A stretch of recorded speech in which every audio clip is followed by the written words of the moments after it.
Hello, listeners. This is Human Capital, a Goalspan podcast, and I'm Jeff Hunt. Human Capital is the place where I interview top business thought leaders to uncover the deeply human aspect of work. My guest today is Brian Jadon, who for the past 10 years has run Catalytic Consulting. Brian incorporates family systems psychology, emotional intelligence work, and mediation into his transformative work with his clients. He's co-author of 2 leadership trainings, The Power of Self-Leadership and The Leader as Coach. Brian incorporates internal family systems into his work, which we'll hear about today. Earlier this year, Brian founded an organization called Living Gift Consciousness, which is designed to inspire conversation and community around the question of how we can see all aspects of life as a gift. So many guests on Human Capital are influencers, and Brian is no exception. Welcome, Brian. Thank you, Jeff. It's a pleasure.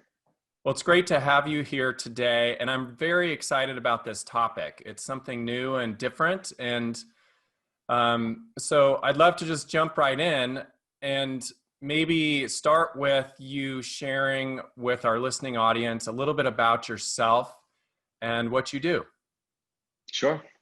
Well, I am an organizational coach, and I work primarily with senior management teams, or depending on the size of the company, if it's smaller, I might work with the entire team.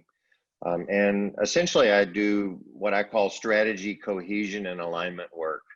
The strategy work where most of us are familiar with, it's, who do we want to be when we grow up as a company, and how are we going to get there? And then how do we know whether we're on the right path or not? Those kinds of questions. The cohesion is really the quality of your relationships, particularly as a management team.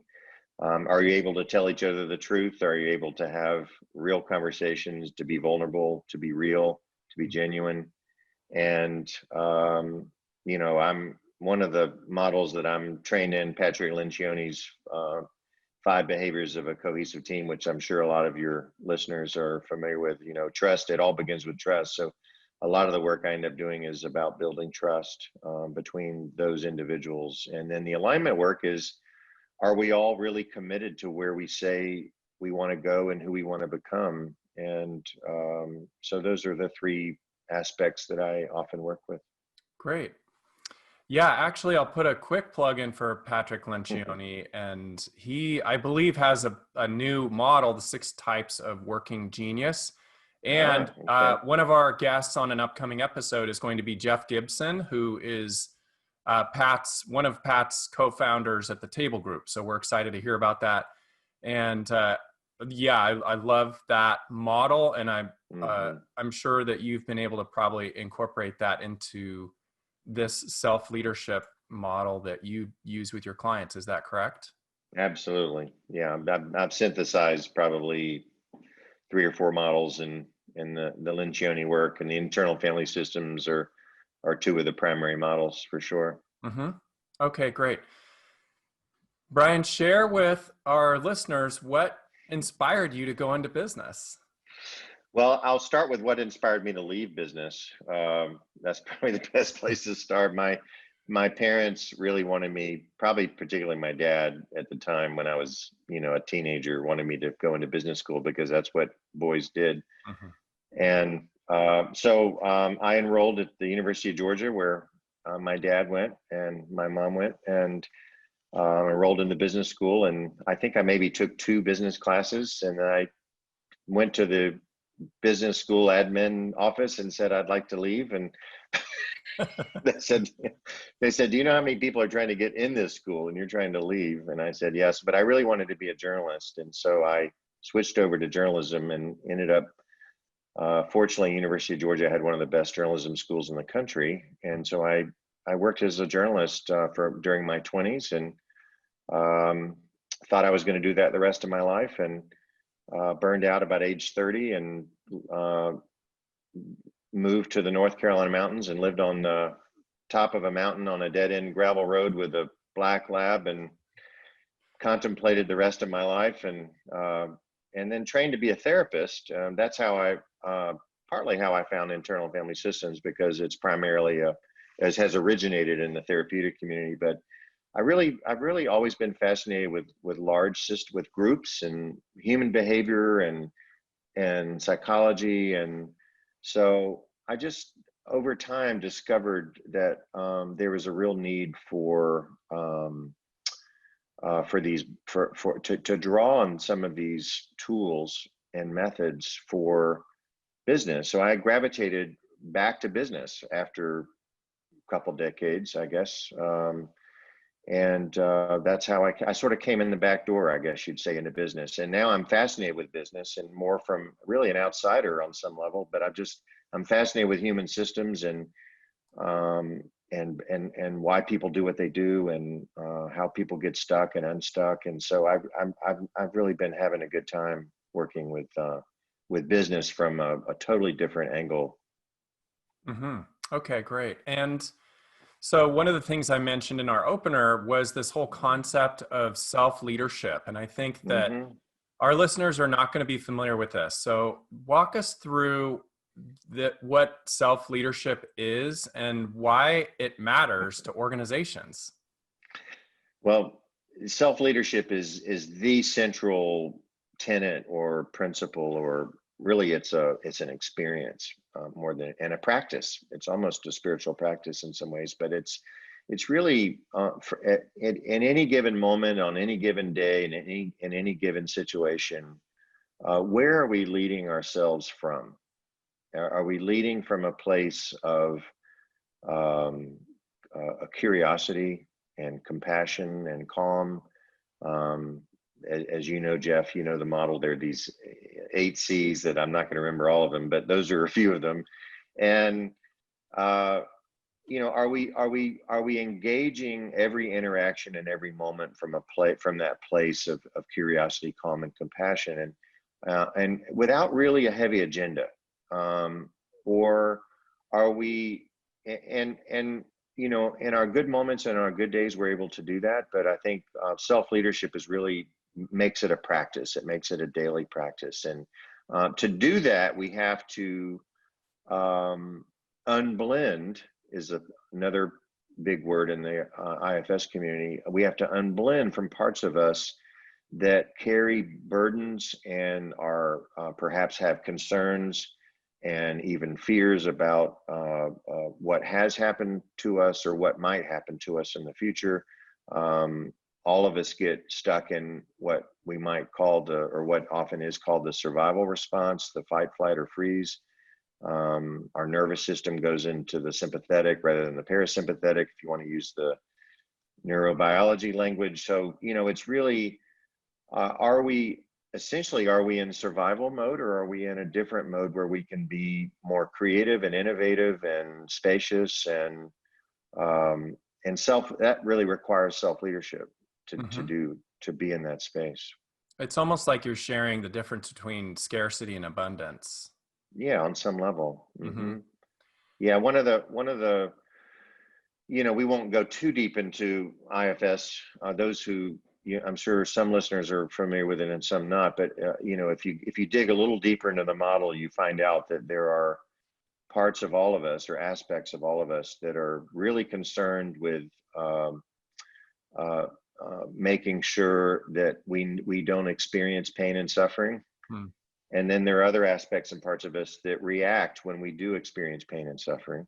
Hmm. And then there are parts of us that carry the experience of pain and suffering. So there's sort of these 3 primary categories of parts. And self-leadership is the ability to know what those parts are, and to begin to work with them in a compassionate, curious way, and to help them unburden and to evolve and to get to the wisdom. All parts of us, whether we like them or not, carry within them great wisdom and gifts for us. And so self-leadership is also that practice. It's the practice of being able to know, where we're leading from in any given moment, and then to be able to use emotional intelligence language to be able to regulate or manage, self-regulate or self-manage, so that we are not always leading from those parts that may or not serve us and the people that we care about and the people that we work with every day. Okay. How did these parts show up in the workplace? Like how have you seen them show up, and are they always negative? Can they be positive? Tell me a little bit more about that. They can be positive. I think that there's so many ways they show up in the workplace. So one way is that let's say that someone is conflict avoidant. And I'm sure neither one of us have that, right, Jeff? So someone who's conflict avoidant is just, again, that's the part of us that wants to avoid pain and suffering, or wants to avoid maybe causing someone else pain and suffering, so that to adapt. So what do? We compensate, or someone compensates or adapts around a situation or an individual or an entire group of individuals to avoid or minimize conflict. And so that creates adaptation upon adaptation. And often what happens is that the root issue that really needs to be addressed and spoken to really doesn't happen. And so you have this perpetuating cycle of adaptation, which is usually not in the best interest and in service of the mission of the organization.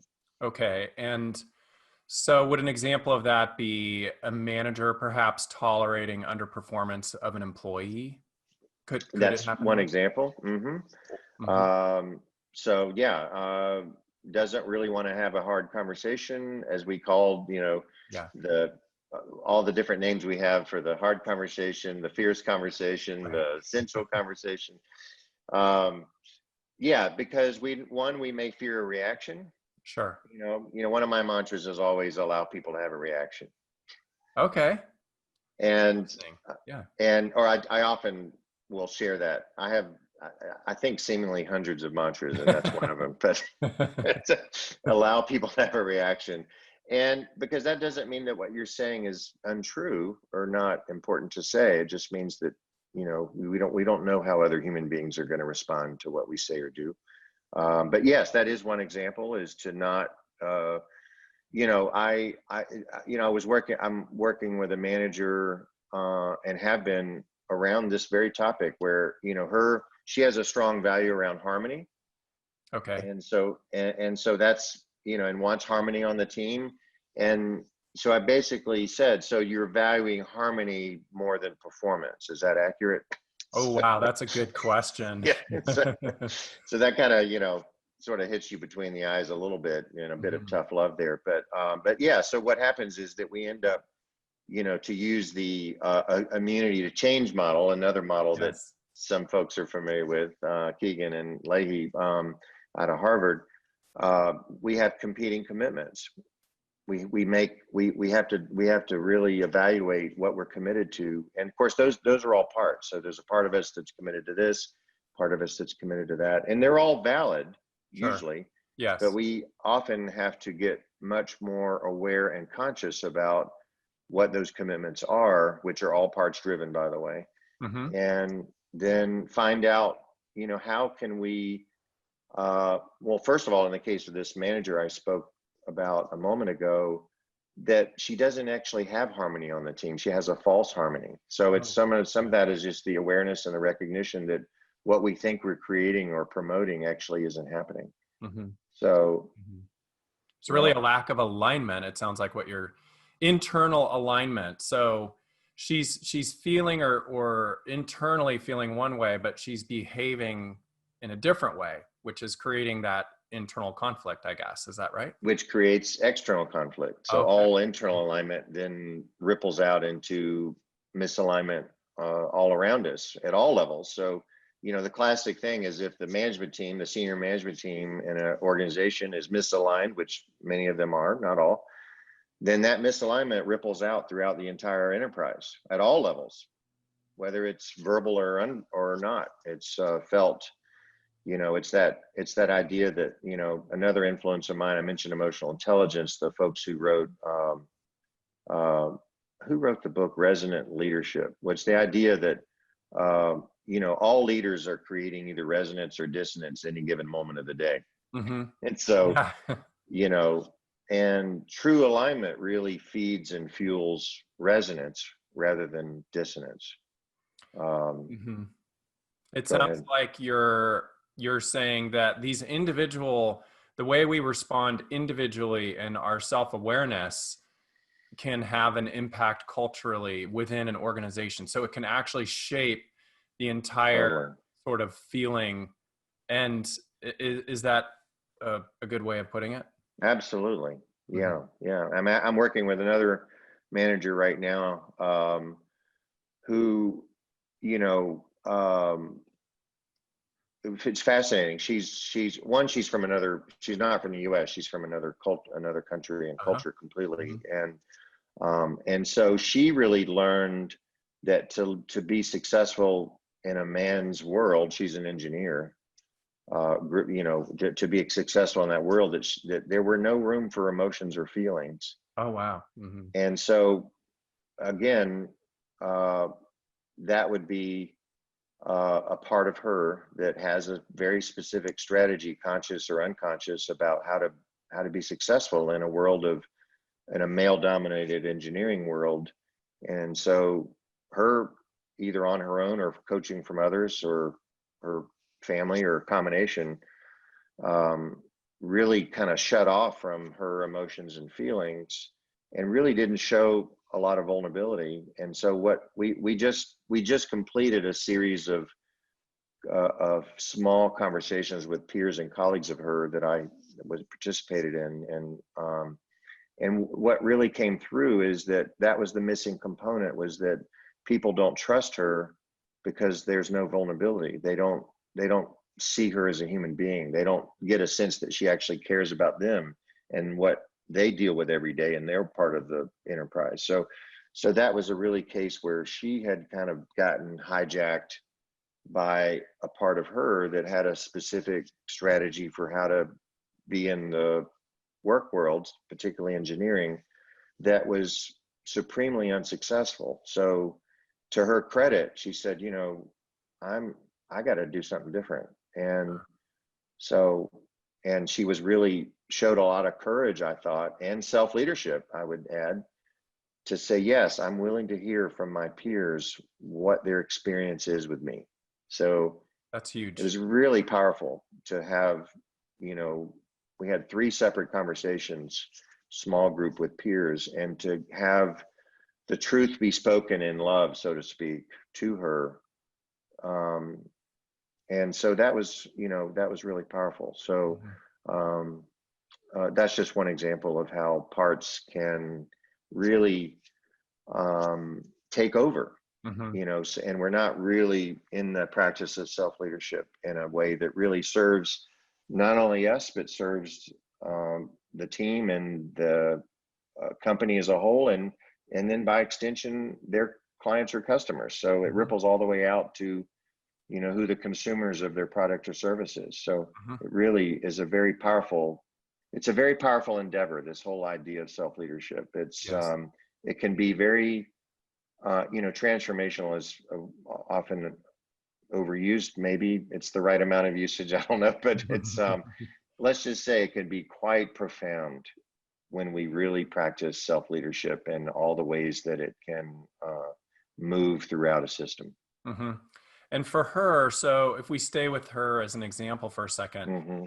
so obviously she did the work with you, but Hmm. what did it look like to have her sort of evolve to a place that that system, because you were talking about systems earlier, was Hmm. not as stuck or burdened? How did that transformation take place with her, with your Well, it's guidance? still a work in progress. Mm-hmm. We're actually going to meet with her CEO today because she reports to the CEO, and just kind of debrief on what she's heard and learned and the insights that have come. And then now it's a question of, well, what is she going to put into practice? Because, as someone said, I to me a long time ago, I don't remember who it was, awareness without action is empty, Mm. just as action without awareness is empty. And Wow. so now it's time for her to convert or translate her awareness into action and into practice. So that's what she's doing now. She's identifying daily habits and practices that she's actually going to demonstrate, and then her CO will be able to hear what those are and reinforce and coach and provide support and accountability. So she's already identified 3 or 4 things that that she's going to start doing differently with her colleagues. That sounds profound, and like she can have a ripple effect on the entire organization.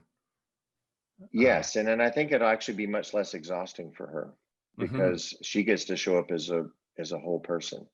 Perfect. She gets to, maybe, I mean, obviously there are things you don't share in the workplace, but you know, I think she'll be able to share up in a way at work that, because she said to me early on in the process, she said, I'm not like this outside work. She said, people are, I really have a strong connection with people, gravitate to me, and they, trust me. And so I said, okay, well, we just got to figure out, what's not happening at work. And so again, there was a level of real openness and receptivity and vulnerability that she demonstrated right out of the gate that,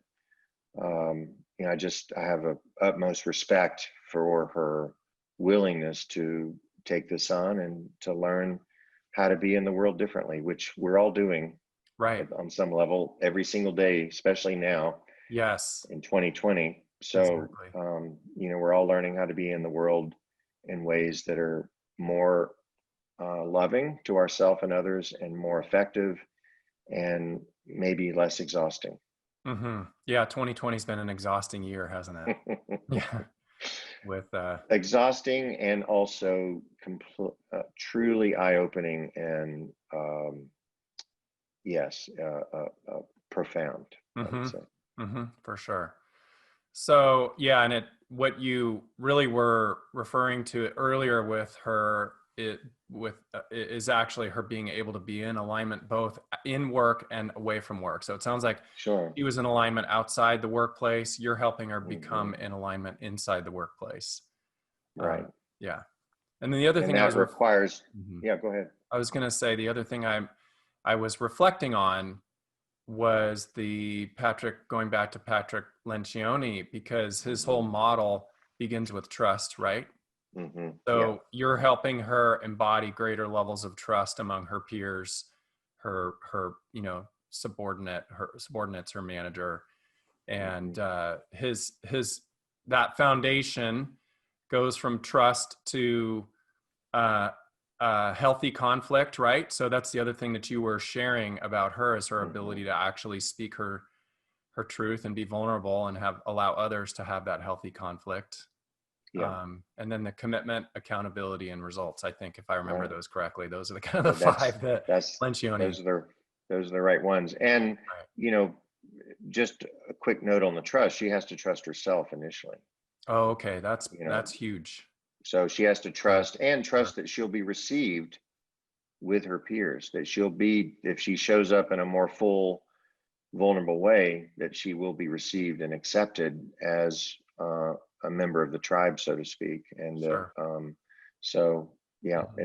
think it requires a level of internal trust to really begin to develop those trusting relationships externally. Are there any other examples that come to mind for you on success stories of leaders you've worked with, teams, organizations, how you've helped these systems sort of break through? Yeah, I think, I'm thinking about one particular CEO, business owner that I worked with over the years, who's actually in the process of retiring now after a 40-year career. But we worked, I think it was, there were several sort of turning points or moments, mile markers, you might say, in our work together, my coaching with him, that were really important. One of the ones was a recognition of bringing in people around him and to support him in his business that were not always either trustworthy or who they said they were, or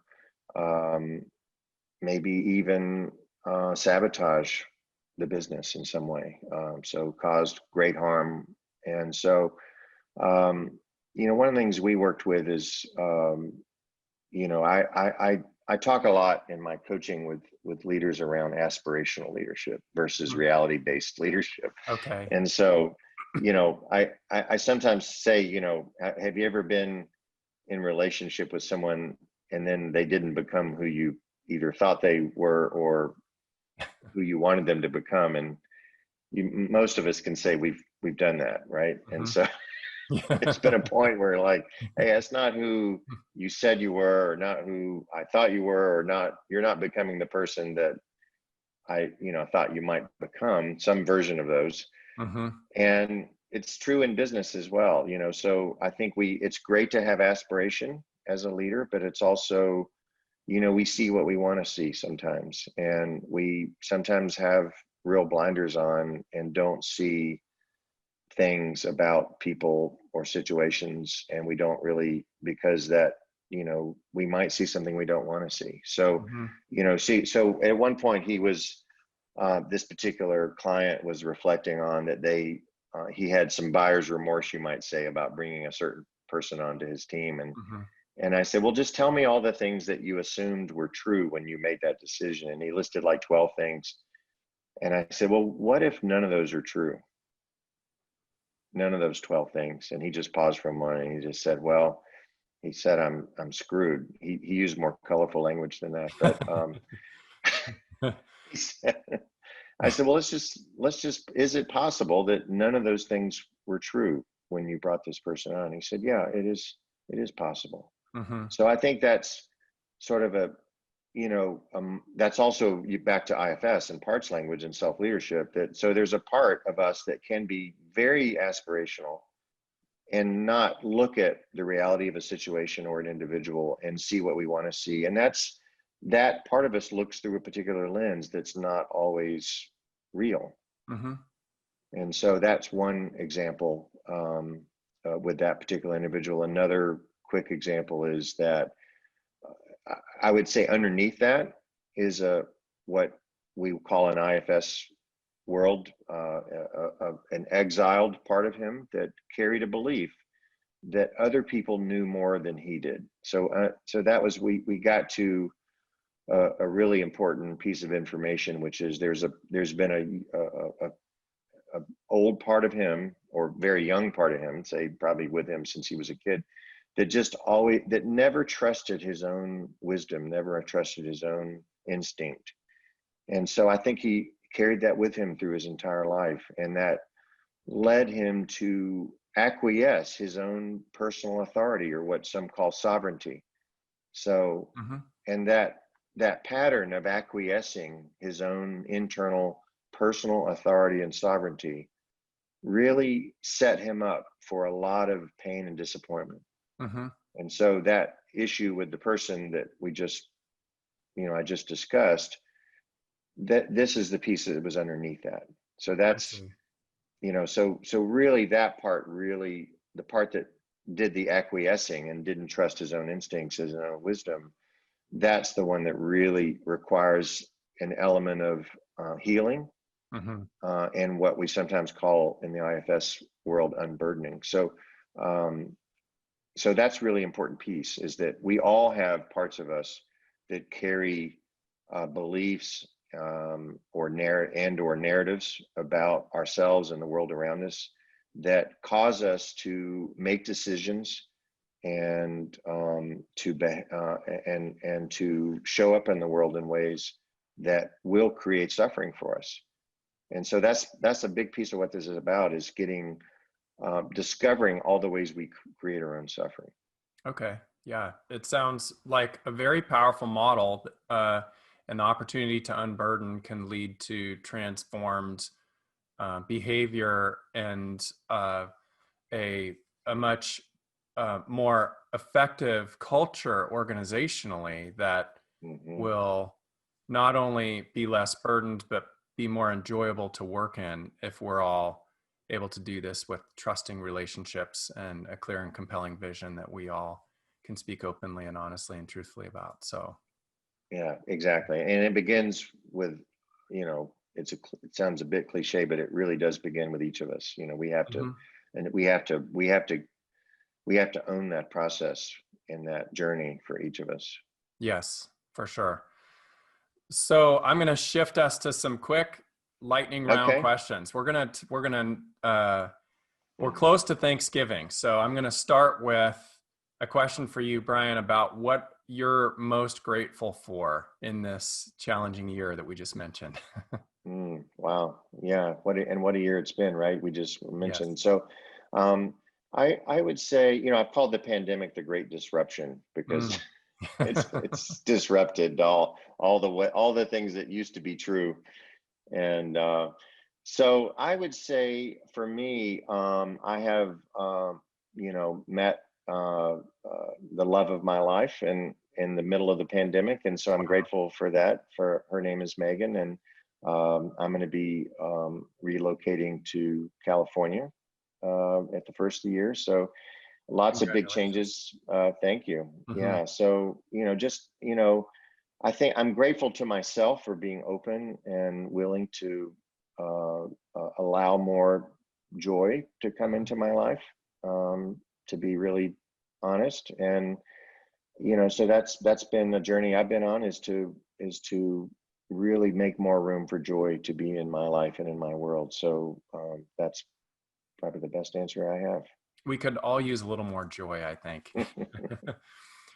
And what is, if you think about all the books that you've read, what's your top Mhm. recommendation for our listeners? Oh gosh, If you had yeah. to pick one. I'm actually not a huge reader myself. I tend to use books more as resource books, but I Sure, have sure. a ton of books that I do use for that purpose. We already mentioned the book Resonant Leadership. Oh yeah, I okay. think I think Great. that's and I think the same authors also wrote How the Way We Talk Can Change the Way We Work. I use Mm, that. Gosh, others, that Immunity to Change book I think is okay, good also. sure. I think I'm a big Margaret Wheatley fan. Some of Mm-hmm, your listeners may know her work. mm-hmm. She's got several books out. I think she may have written one, uh, leadership and something. I can't remember. Anyway, Margaret Okay. Wheatley, go Yeah, check her out if sure. you don't know her work. I love her stuff. I could go on and on, but You bet. those are a couple of ideas. And what's the best piece of advice you've ever received? Oh gosh, um, that is a tough one. I would say I really love this quote. Some of your listeners may know, which I guess I will take this quote as advice that from Howard Thurman is, don't ask what the world needs, ask what makes you fully come alive, because that's what the world needs, is people who have come alive. So I've kind of taken that as a piece of advice, I guess, over the years, and really that's one of the ideas that I try to follow in my own life. Really like that. So as we wrap up, Hmm. tell me what one thing you're hoping our listeners will take away from our talk today. Wow. So I would just say I would say to begin to notice at a different level, um, uh, how you show up in the world every day, both in your work life and in your personal life, and just to begin to get curious. Uh, Another mantra: when in doubt, be curious. I'll leave with your Yeah. listeners. Um, just to begin to get curious about how you're showing up, and then why you might be showing up that way. And is there a part or parts of you that are trying to that what's behind that? Hmm. So what are the parts that might be influencing how you're showing up in any given situation, interaction, relationship, or role that you have in your life, and to begin to get curious about why that is. That sounds great. That's If that's their homework assignment. Yeah, that's the homework assignment. And then Uh, does it create suffering or joy? oh, that's a great extension to that. So, Really. so does it tend to create suffering? in your and other people's life, Mm-hmm. or does it tend to create the conditions for joy in your and other people's life? Mm-hmm. And if people want to learn more about self-leadership and this model, where can they find you? How can they get additional information? The best way is to email me. Just email Brian, Brian, at brianjaudon, JAUDON.com. That's probably the best way. Okay. I do have a couple of websites that they're welcome to go take a look at. It's brianjaudon.com. And then also you mentioned the gift consciousness work. I also have livinggiftconsciousness.org. So those are a couple of ways to find my work. Fantastic. Thanks Mm. so much for your time and for joining us today. This was a great conversation. My pleasure, Jeff. Great to be with you. Yeah, take care. Thanks for listening to the show this week. We release a new episode of Human Capital on the first and third Tuesday of each month. I would really like to know what you thought of this episode. Send your comments to humancapital@goalspan.com. Human Capital is produced by Goalspan. Subscribe wherever you get your podcasts, and please share this podcast with your colleagues, team, or friends. Thanks for being human, kind.